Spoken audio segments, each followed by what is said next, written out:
It was supposed to be a celebration, a night of dancing and eating with locals in a remote Kurdish valley. Just a cyclist, his tent, and the hospitality of strangers. But within hours he'd be peering through fabric at glowing eyes, clutching pepper spray, and listening to a bear breathe just feet from his head. So, what happened?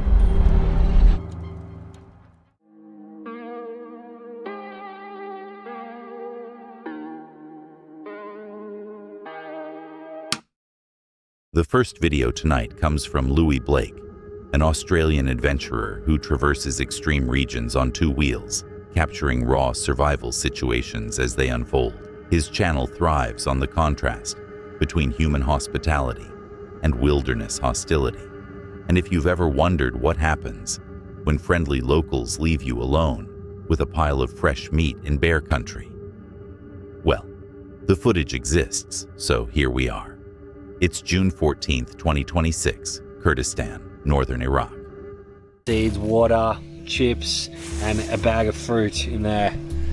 I don't know if it's going to be attracting the bears or not. They said they didn't see any yesterday, but they had big lights out and were making lots of noise late into the night. And today they've just been like kind of chucking their chicken bones around the camp. They were really good at cleaning up. They cleaned up everything, all the rubbish, but they were just chucking all the chicken bones and the leftover chicken because there was too much. There was literally too much chicken, we couldn't eat it. So they're like, oh, I'll just throw it out for the dogs. But yeah, that also attracts bears. So yeah, it's been a long day. We started, I woke up at about 4:30 this morning and it's now about 10 o'clock and the fire's still going. We're gonna sit up for a little bit longer and then I'm just gonna plonk in the tent. Hopefully no bears come. Night falls fast in the valley. He retreats to his sleeping bag, fully aware that fresh meat in an open valley in northern Iraq has a very specific audience. The warmth evaporates instantly. He peers out into pitch black and finds two glowing eyes looking straight back at him. He freezes, scanning, processing, trying to determine if he's looking at a guard dog, a wolf, or something considerably worse.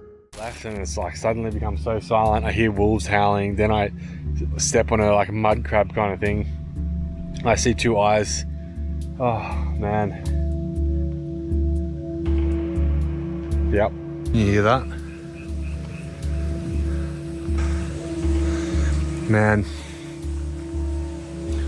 Hopefully these wolves don't get me tonight. That dog howling now is the dog that I was playing with before, who's barking back at the wolves that were just howling. There was one on the mountain ridge over there. Then the howling starts. Wolves, close, their calls echoing from the mountain ridge directly ahead and a second ridge immediately behind him. He's in the center of a valley and the wolves are on both sides of it. The geometry of that situation takes a moment to land. Right there. Hi, bear.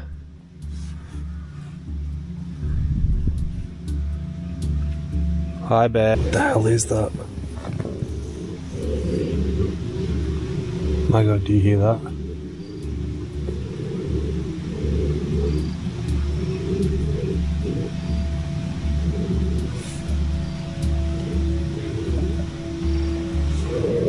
Please tell me you can hear that. Then the bear appears, 30 feet away, visible through the air vent of the tent, massive, real, charging toward the guard dogs before turning and retreating into the brush. The distinction between imagining a bear and actually seeing one is something he describes in real time. And it's not a subtle shift. The bear comes back. Into the campsite this time.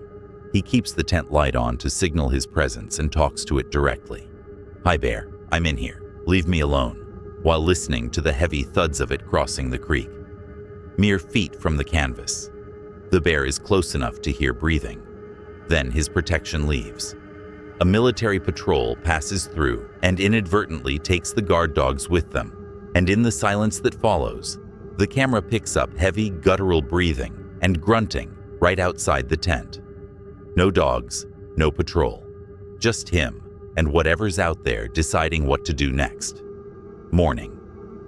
He unzips the tent and finds the mountain grass flattened and trampled where the bear had charged. The entire plate of leftover chicken and bread, kilos of it, licked completely clean. The bear found what it came for. Fortunately, that was the food and not the tent. That was way too close. A ruined folly tower on Halloween night doesn't sound like the kind of place you'd choose for a peaceful camp. Just stone, just shadow, just the weight of 2 centuries of local legends. But when the GoPro starts filming itself and the mapping software locks onto occult graffiti, those stones start looking a lot less like architecture and a lot more like something else. This is what he found.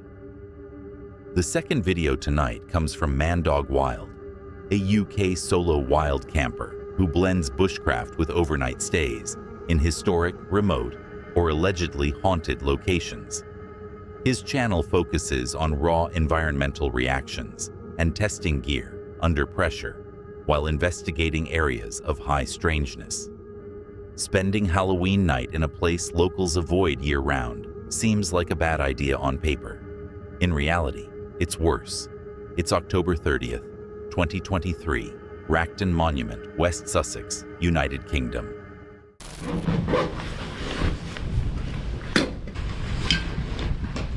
The plan is to have ourselves a little coffee and then have ourselves a little daytime paranormal investigation before the night time. I tell you what though, been looking for gas everywhere. There's already strange noises around. Looking for gas everywhere. I went to Mountain Warehouse for some gas. Didn't have any. They had this. I thought this was the gas I needed. Then I realised it wasn't. Didn't fit my stove. Rain starting. He's sitting quietly near the entrance when the GoPro triggers on its own. Starts recording with no input, no prompt, no explanation.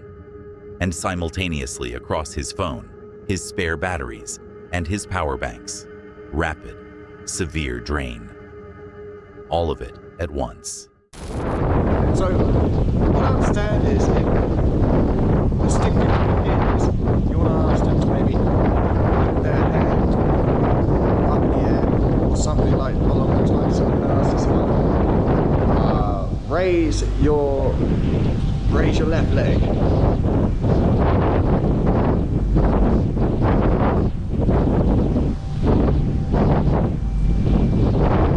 Okay, you gotta do something else. Move somewhere else.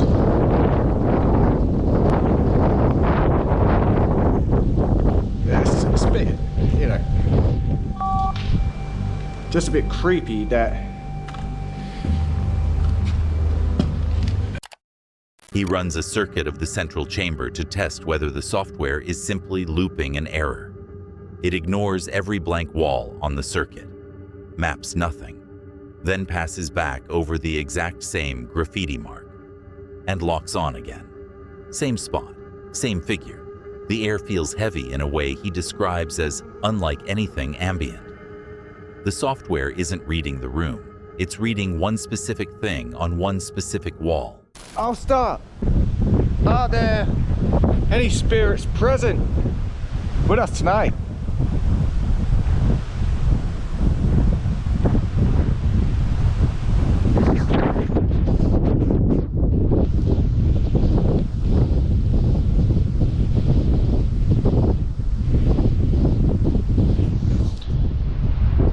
Once again, are there any spirits, ghosts, entities? There is, huh? What? Behind me? Shit. Okay. How many fingers am I holding up?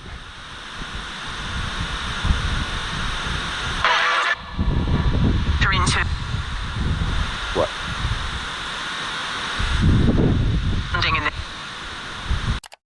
Deep into the ruins, Lights off. He asks directly if any spirits are present. The device responds immediately. Behind me. He processes that. Then the device produces one more word. Death. And that's the end of the session. Not a planned conclusion, not a wrap-up. A physical panic response that gets him out of the structure fast. He set up his bivvy outside in the open elements rather than go back in. Slept under an oncoming storm instead of inside four walls. The batteries had drained. The software had locked onto the same symbol twice. He'd been told something was behind him, and then told what it wanted. Was it interference? Suggestion? 2 centuries of local dread playing tricks on a tired mind? Maybe. But he chose a storm over that tower. And that choice tells you something. I think I'll be sleeping with the lights on tonight. 5 p.m. The light is fading fast over Pembry Woods, a place where a munitions factory once exploded, where a murderer called the Little Hatchet Man supposedly still walks, and where RAF airmen crashed into the trees. 2 friends think they have enough time to explore the ruins and get back to camp before dark. But the concrete tunnels have a way of speeding up when you're somewhere you shouldn't be. You need to see what happened next. The third video tonight comes from Roam Outdoors, a UK channel hosted by duo James and Ross, balancing budget-friendly wild camping with historical exploration. They trek remote landscapes, spend nights in abandoned ruins, and investigate local legends. Most people would look at a concrete bunker covered in occult graffiti and keep walking. These guys grab their torches. It's January 13th, 2025, Pembry Country Park, South Wales. Heavy walled, thick walled rooms in here, which are really dark and actually quite creepy. There's a devil sign there. You see that? Try the torch a bit more.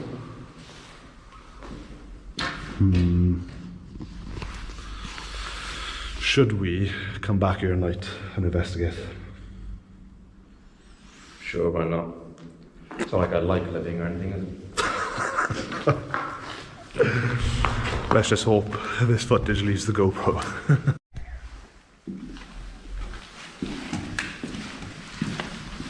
Is that a corridor?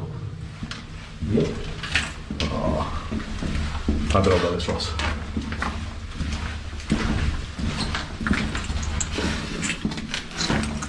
Does it stop? Nope. So this has gone from haunted woodland wild camp. The video opens mid-panic, a sound in the darkness. James asking, "What was that?" multiple times before the timeline resets to earlier in the day. Whatever happens in that bunker tonight, we already know it's enough to produce that reaction. The question is, what gets them there? Do it. We're back at the entrance to the bunker. About to go explore it in the pitch black. You want to go first? No, I went first last time. You can go first. Oh, you went first last time in broad daylight. I'm in. If there's any humans in here which are trying to have a good night's sleep, just let us know. We'll go.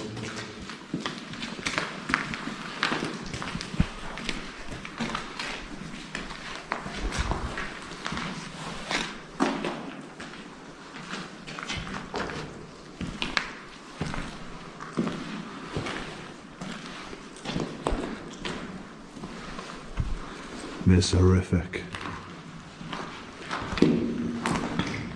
I'm not a fan of this. Deeper into a narrow concrete corridor. Claustrophobic pitch black ahead of the torches. And already James is joking about found footage horror films in a way that isn't entirely a joke. He admits genuine anxiety about going missing in these woods. They're not even staying overnight yet, and the structures are already getting to him. Slash corridors. See where this leads.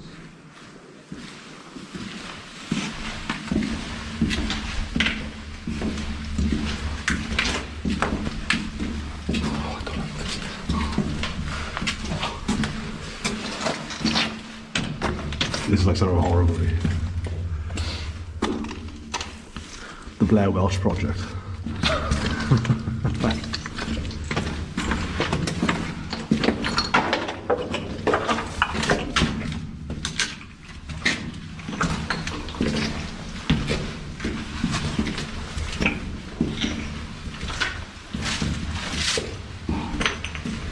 Is this cool? You good? Yep. What's that there?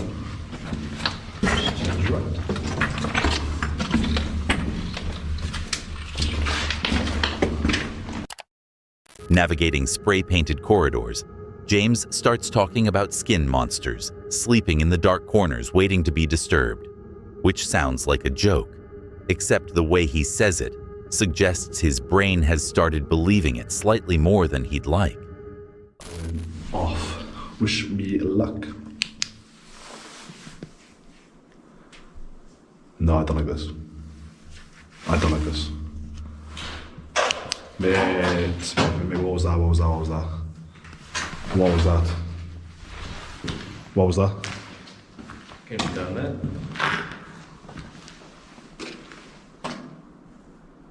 No, let's leave. I don't like that. Let's leave. Let's leave. That was weird, wasn't it? I heard one earlier, but It was like a stone or something, wasn't it? that was louder than last time. No, I don't like that.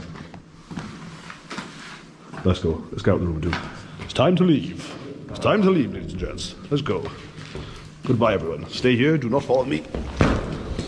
I do not want you to come with me. You will not come with me. This is no permission for you to come with me. Goodbye. Goodbye. Well, we're back now at the camp. What do you think of that compared to the castle? The spooky tunnels. Tunnels are spooky. I don't like that. Far creepier, mate. That was like something of a horror movie. I was generally in there and I was really, really nervous. I was The Room of Doom. Ross calls it juvenile graffiti. James calls it the Room of Doom and references every horror film he's ever seen. The occult pentagram drawn inside a circle on the wall is either art school dropout work or something more deliberate, depending on how much time you've spent in the tunnels leading to it. Ross talks James into a 30-second lights-off challenge in the Room of Doom, alone. James gets the light off, manages a few seconds of absolute darkness, and then a sharp, distinct noise echoes from somewhere deeper inside the bunker. Further in than they've been. He's moving before he's decided to move. Light on, out of the room. Done. They get out of the bunker completely, demanding whatever made that noise stay behind. Retreat through the dark to the tent. Reflect on the fact that concrete tunnels with one exit feel significantly different to open ruins when something starts making sounds in them. Survive the freezing night. Pack up at first light with the specific relief of people who made it through something they weren't entirely sure they would. I'm not sure I'd have made it past the devil sign, but that's just me. What makes someone haul a heavy winter pack up a steep bridleway in February, just to sleep in a hole in the ground? For this explorer, it's the thrill of finding places most walkers pass right by. But sometimes the earth opens up and reminds you exactly how small you are. So, what happened? The fourth video tonight comes from Cora and the Explorer, a UK-based outdoor channel run by a guy named Keith and his dog Cora, a friendly doodle who apparently has better navigation skills than most people. They spend their time backpacking through the Lake District, wild camping in spots that require actual effort to reach, and cooking meals that make your standard trail mix look pathetic. The footage exists, so here we are. It's February 13th, 2024, Little Langdale, England, Cathedral Cave. A hidden slate mine system most hikers walk straight past without knowing it's there. Behind me is Slater's Bridge, which leads us towards the cave.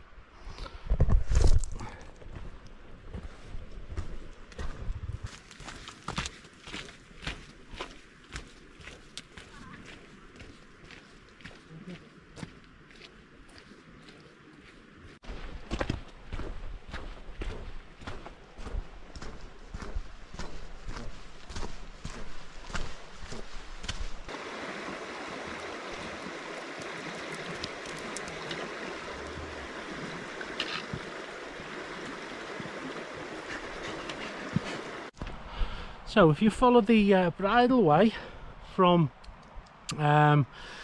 Estale or Chapel Style, it's if you look, keeps going that way, but what you want to do, hopefully I'm right, is just turn off here where it says Little Langdale Quarries, and there's a bit of a steep section after the stile. So come on, over, go on, up. Oh, someone cheated me. She cheated me. Right, let's get over.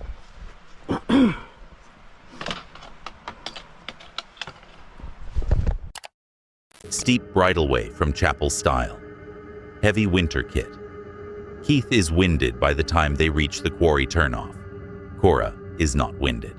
Cora is already scanning the rock face for an entrance she's never been to before, operating on some navigational frequency that doesn't show up on any map. All a bit worse. Let go!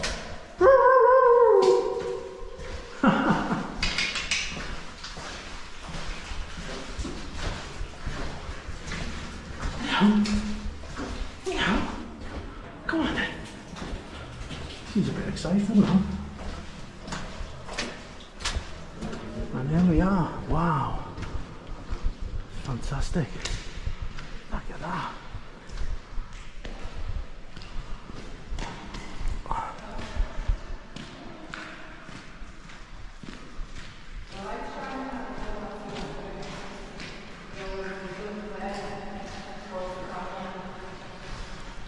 Come here. She finds it, a narrow gap half hidden by scrub.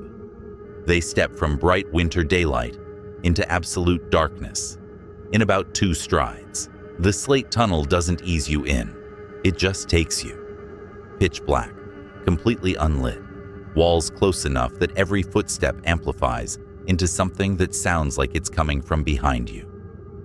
Keith has his head torch. Cora has absolutely no concerns whatsoever and pushes deeper. Sounds like there's a werewolf in here. So I tried to climb out the back, but unfortunately my pack's just a little bit too heavy for me to do it. So I'm going to come round the outside and see if there's a way up to the top. So we'll go and have a look. We're going back out the tunnel. But I did have my head torch on, but really didn't need it.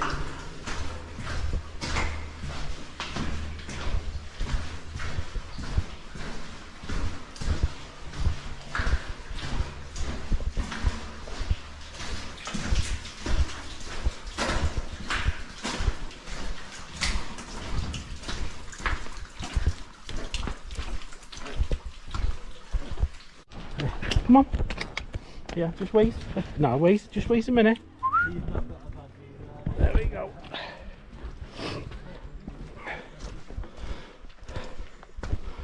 There's a little bit more of the cave to explore.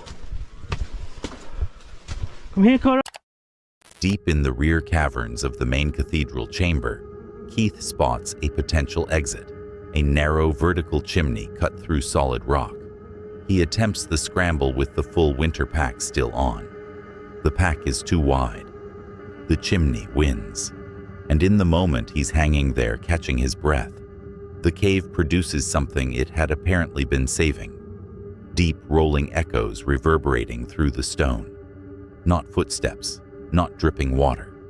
Just the acoustics of chambers that have been sealed for over a century, deciding to say something. Keith jokes that it sounds like a werewolf. He's laughing. The cave does not appear to be. They backtrack out through the main tunnel, find a route around the outside of the quarry, and ascend to high ground above the cave system. Keith pitches his tent in the woods above it, cooks fresh sourdough flatbread with beef curry over an open fire, and sleeps peacefully listening to owls. The cave stays below with whatever was producing those echoes. No threat arrived, just the persistent suggestion that one could have. In certain places, that's enough. I'm still trying to process how he made that dinner in the woods. I can barely manage a protein bar without setting something on fire. You've probably driven past a forest and thought nothing of it. Trees, shadows, the occasional deer. Most people keep their foot on the accelerator. This guy made a coin toss bet with his coworker and ended up spending the night there alone. So, what happened? The fifth video tonight comes from Steve Butler, a UK-based outdoor channel focused on minimalist motorcycle wild camping and stealth camping in places like the Peak District and remote Northumberland forests. His videos are straightforward gear walkthroughs, camp cooking, and the genuine psychological reality of spending the night completely isolated. He made it out with the footage. It's August 28th, 2018, Harwood Forest, Northumberland, a place Steve had been actively avoiding for a long time. The only reason he's there is a coin toss he lost. Gear, keeping it minimal. I might not use a tent, we'll see, but the weather looks like it might rain, so who knows. There's not that many people about, but Margaret popped out from that camper van.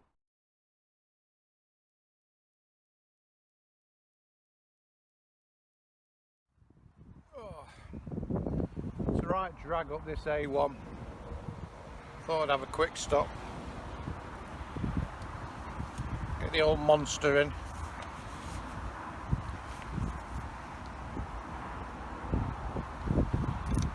I don't know about you guys, but sometimes I get a bit tired after about 100 miles or so. Anyway, it's a bit, keeps clouding over a bit, keeps threatening rain, so I don't know. It's one of them days where it could rain or it might not. I got all the gear, so it's okay. So I'll just show you the view where I'm sat. Just in a field. Off the A1.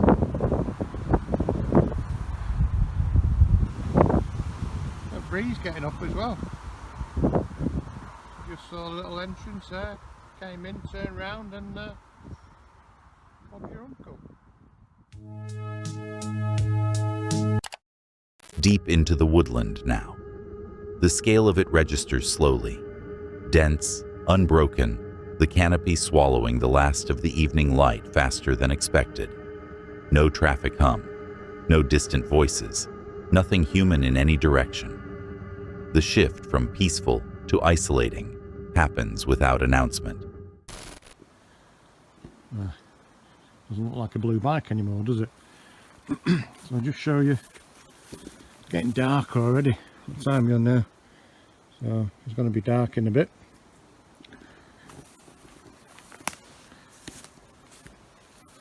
I've got the DD tarp over the tent.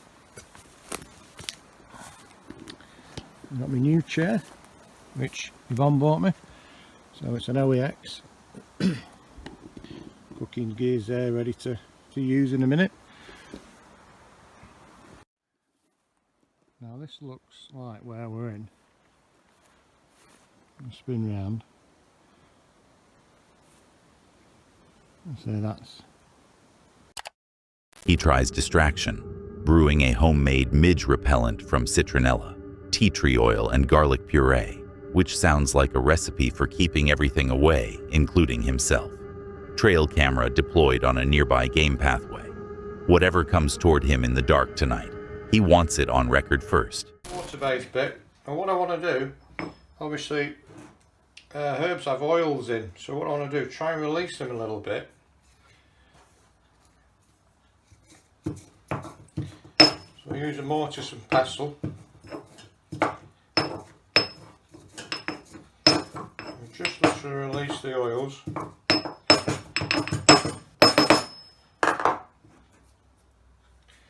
And in my little bottle, I want to just feed these into the bottle. So these will sit in the liquid.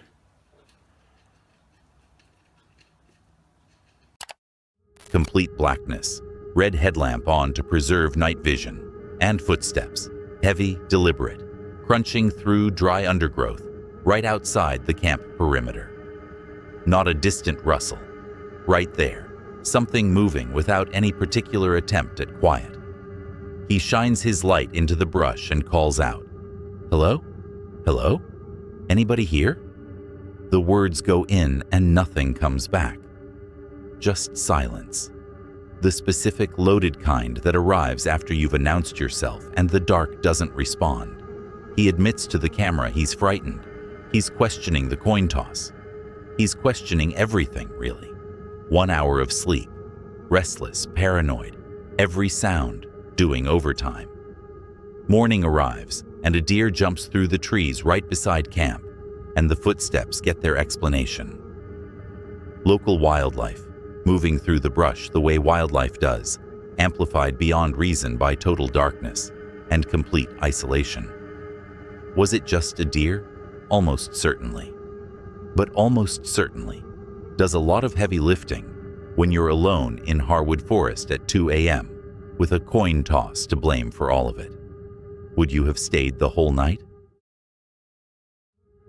They're stepping into the trees when they hear the legend for the first time. A woman named Diana, ambushed by pirates in these woods. Her lover Golden spared. Diana not so fortunate. Now her spirit roams the path they are about to pitch their tent on. Tonight is Halloween. The sixth and final video tonight comes from Tom Outdoors, a UK-based channel blending lightweight camping, bushcraft, and open-fire cooking with historic folklore-rich locations. Tom runs the channel with a relaxed, leave-no-trace ethos, often bringing his partner Dawn along for the more atmospheric overnighters. This time, they picked a date and a location that basically guaranteed something would go bump in the night. The camera kept rolling. It's October 31st, 2023, Halloween, Bicing Wood, Faversham, Kent.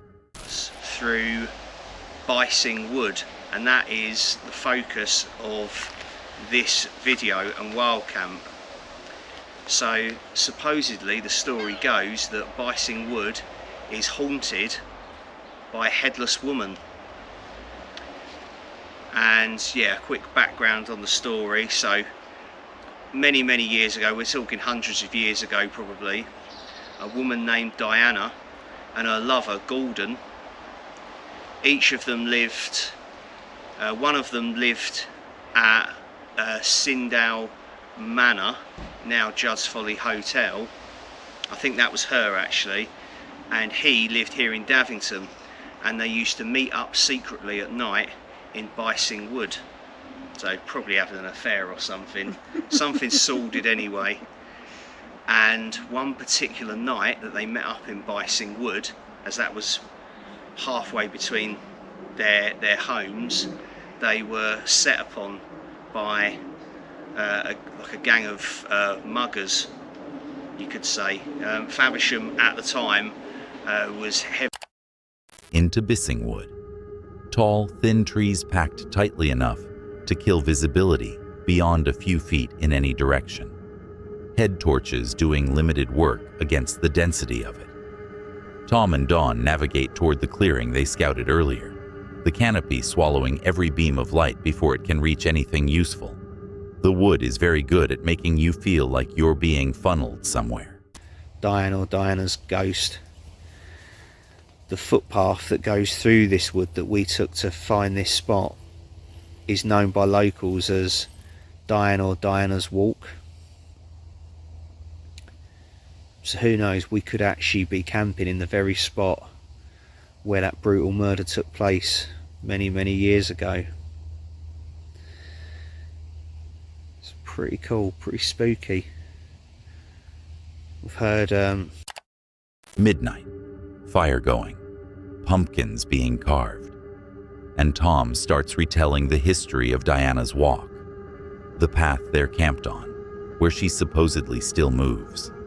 Then the woods answer, rustling from the deep darkness surrounding the tent, irregular, directionless, the kind of sound that could be wind through dry leaves, or could be something else entirely testing the edge of the firelight.